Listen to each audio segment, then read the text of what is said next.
Friends, welcome to my channel. ఈరోజు ఏంటంటే topic వచ్చేసి నేను ప్రెగ్నెన్సీ 9 మంత్స్లో పడినప్పుడు మీరు చూసిన షార్ట్లో కూడా ఇప్పుడైతే నాకు 9 మంత్స్లో ప్రెగ్నెన్సీ అనమాట. తర్వాత వచ్చేసి 5 డేస్ తర్వాత స్కానింగ్ తీశారు. స్కానింగ్లో వచ్చేసి బేబీ వెయిట్ వచ్చేసి 2 కేజీల 200 గ్రాములు ఉండింది.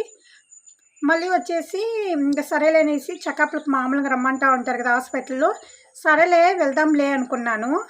సో కానీ అక్కడైతే నాకైతే షాక్ జరిగిందండి. అసలైతే స్కిప్ చేయకుండా చూడండి అసలు ఏం జరిగింది ఏమనేసి కూడా. లైక్ చేయండి, కామెంట్ చేయండి. తర్వాత వచ్చేసి అక్కడ వచ్చేసి 36 అంటే వాళ్ళ వీక్స్ ప్రకారము వాళ్ళు కౌంట్ చేస్తారంట. 36 వీక్స్ అవుతుంది. కానీ వాళ్ళు వచ్చేసి బేబీ మూమెంట్స్ హార్ట్ బీట్ అయితే చాలా బాగుంది అని చెప్తున్నారు. స్కానింగ్ రిపోర్ట్లు చూస్తున్నారనమాట. అంటే 9 మంత్స్లో పడినాక 5 డేస్కి చూస్తున్నారనమాట. అప్పుడు స్కానింగ్ 9 మంత్స్లో పడి 15 డేస్ అవుతుంది. అప్పుడు చూస్తున్నారు స్కానింగ్.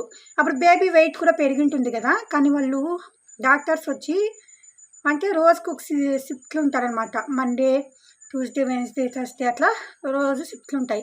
నేను వచ్చేసి మామూలుగా వచ్చి మండే, థర్స్డే వెళ్ళేదాన్ని. బాగా అక్కడ డాక్టర్స్ కేర్గా బాగా చూసేవాళ్ళు. ఫ్రైడే వెళ్ళినప్పుడు వచ్చేసి వేరే డాక్టర్స్ ఉన్నారు. వాళ్ళు ఇంకా స్కానింగ్ రిపోర్ట్లు చూపించమన్నారు. చూపించినాను.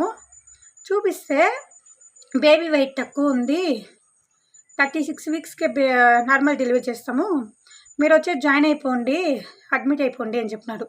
నేనైతే అసలు షాక్ అండి అసలైతే. ఎందుకంటే ఫస్ట్ ఆఫ్ ఆల్ వచ్చేసి డాక్టర్స్ వచ్చేసి మనకు మళ్ళీ స్కానింగ్ అయినా తీయాలి, హార్ట్ బీట్ చెక్ చేయాలి, ఇవన్నీ ఉంటాయి కదా.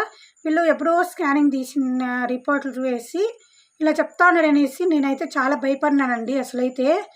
మళ్ళీ సరేలే మండే ఒకసారి వద్దాము, ఇంకా ఫ్రైడే వచ్చినది కదా మండే చూద్దాంలే అనేసి నేనైతే ఇంటికి వచ్చేసినాను. తర్వాత వచ్చేసి నేను మండే వెళ్ళినాను. మండే వెళ్తే వాళ్ళు హార్ట్ బీట్ చెక్ చేసి తర్వాత వచ్చేసి స్కానింగ్ రిపోర్ట్లు అవన్నీ చూసి మళ్ళీ బాగుంది అని చెప్పినారు. కానీ ఫ్రైడే ఒక డాక్టర్స్ ఉన్నారు, మండే ఒక డాక్టర్స్ ఉన్నారు. షిఫ్ట్లు అనమాట.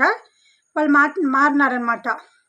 అప్పుడు నేను చెప్పినాను అడ్మిట్ అని రాసినారనమాట దాని కార్డు మీద. అప్పుడు చెప్పినాను అనమాట ఫ్రైడే అడ్మిట్ అని రాసినారు కదా, ఎందుకు మీరు ఇట్లా అడ్మిట్ కాలేదు అంటే ఇలా నాకు డౌట్ వచ్చింది మేడం.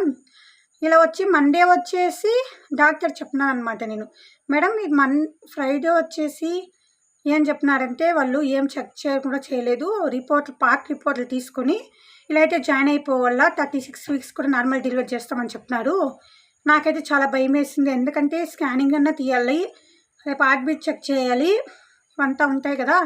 ఇంకొచ్చేసి అందుకనేసి నేను వెళ్ళిపోయినానంటే మంచి పని అయింది అని చెప్పినారనమాట డాక్టర్స్. మంచి పని అయింది, ఎక్కడ లేకుండా చేసేసింటారు. బేబీకి అయితే బేబీ వెయిట్ బాగుంది, నెక్స్ట్ హెల్తీగా ఉంది, హార్ట్ బీట్ కూడా బాగుంది, అన్నీ ఉమ్మినీరు అంతా ప్రజెంట్ అన్నీ కూడా బాగుంటాయి అని చెప్పినారు. అప్పుడైతే నాకైతే అసలు భయం వేసింది అనమాట. మా ఇంట్లో వాళ్ళు మా అమ్మ వాళ్ళు అయితే జాయిన్ చేయించేద్దాం ఫ్రైడే అన్నారు కదా, మండే కంటే ఇంక 1 వీక్ రండి, మళ్ళీ రెగ్యులర్ చెకప్కి రండి, ఏం ప్రాబ్లం లేదో అంతా బాగుంది అని చెప్పినారు. చూడండి ఫ్రెండ్స్, అసలైతే మామూలుగా డాక్టర్స్ ఒకరు ఇలా చెప్తారు. అసలైతే ఆ రోజు నా టైం బాగుండింది. మనం ఒకసారి కాదు 2 సార్లు ఎక్కడైనా హాస్పిటల్కి వెళ్తే ఖచ్చితంగా మనం అన్నీ తెలుసుకొని ఒకసారి రిపోర్ట్లు ఒక దగ్గర కాదు 2 దగ్గర చూపించన్నా మనం జాయిన్ కావాలి. అప్పుడైతే నాకు అనిపించింది అసలు దేవుడా అనేసి. ఎవరు కానీ మనకి ఒకవేళ ఇలా ఎక్కడో చెప్తే కూడా వెయిట్ చేసి 1 డే 2 డేస్ వెయిట్ చేసి మళ్ళీ ఒకసారి చెక్ చేసుకుని తర్వాత జాయిన్ కావాలనేసి అనిపించింది నాకైతే. మీరు కూడా ఎప్పుడైనా ఇలా జరిగితే గినా ఒకసారి కదా 2 సార్లు ఒకసారి చెకప్ చేసుకుని మళ్ళీ కూడా జాయిన్ కాండి. ఇప్పుడైతే నాకైతే అంత బాగుందంట బేబీ వెయిట్ అంతా. నాకు ఇంకొచ్చేసి డెలివరీకి వెళ్ళినప్పుడు ఎలా ఉంటుంది ఏమనేసి వీడియోస్ అని కూడా మీకు వీడియోస్ అప్లోడ్ చేస్తాను. ప్లీజ్ లైక్ చేయండి, కామెంట్ చేయండి, సబ్స్క్రైబ్ చేసుకోండి.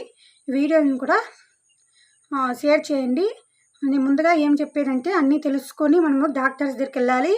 అండ్ వచ్చేసి డాక్టర్స్ కూడా కొందరు వచ్చేసి మంచిగా చెప్పేవాళ్ళు ఉంటారు, కొందరు వచ్చేసి అసలు వాళ్ళు ఏం చూసి చెప్తున్నారో అసలు ఏం మైండ్లో ఉండరు. అసలు అయితే నాకైతే అర్థం కాలేదు.